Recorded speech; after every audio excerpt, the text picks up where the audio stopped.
friends, this is Miss Angie, and I'm here to read another puzzle to you from the book, The Great Sherlock Holmes Puzzle Book by Dr. Gareth Moore. Last time I read to you a puzzle called the Sibling Sum. I'm going to read that puzzle, the answer, and then I have a new puzzle for you called Irregular Twins. Okay, a sibling sum. Mrs. Hudson had her extended family over once again for tea, and as I was in at the time, I decided I ought to try and make conversation. The first guest I came across were a fairly young boy and a girl who I took to be a great-nephew and a great-niece of Mrs. Hudson. "Are you two brother and sister?" I asked them, and they nodded. "And have you any other siblings?" "I've got the same number of brothers as sisters," the girl told me. The boy frowned. "But I've got twice as many sisters as brothers." How many siblings were there in the family? I think this one was kind of tricky too. I think they all are tricky. I had to write it out. All right, so the answer to a sibling sum is, including the two that we spoke to, there were a total of 4 sisters and 3 brothers. 7 kids. 4 sisters, 3 brothers. Did you get it? Yeah.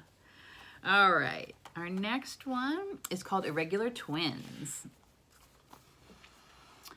Having spent a fair amount of time with the Baker Street Irregulars, those were the group of kids that used to help Holmes. They were like kids who ran around on the streets all the time, and he'd have them doing jobs and stuff when they called the Baker Street Irregulars. I remarked to Holmes that an unusual number of them were twins. "Ah, yes, well, that can come in handy," he replied. "What the possibility of trading spaces and so forth?" "Oh dear," exclaimed Mrs. Hudson, who was sitting with us. "You've reminded me, Mr. Holmes. It was my great-niece Jane's birthday yesterday, and I clean forgot all about it." She stood up abruptly. "It's her twin Margaret's birthday tomorrow. I'd better try and get them both something in time for that." "Holmes," I said, as Mrs. Hudson hurried off, "do you think that our dear landlady is quite all right? She seems to think that twins can have birthdays 2 days apart."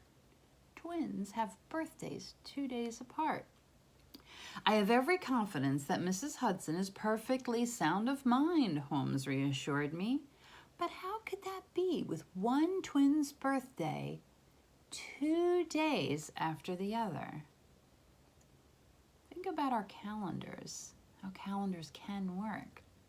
Come back next time for the answer, and I'll have a new puzzle for you. Bye, friends.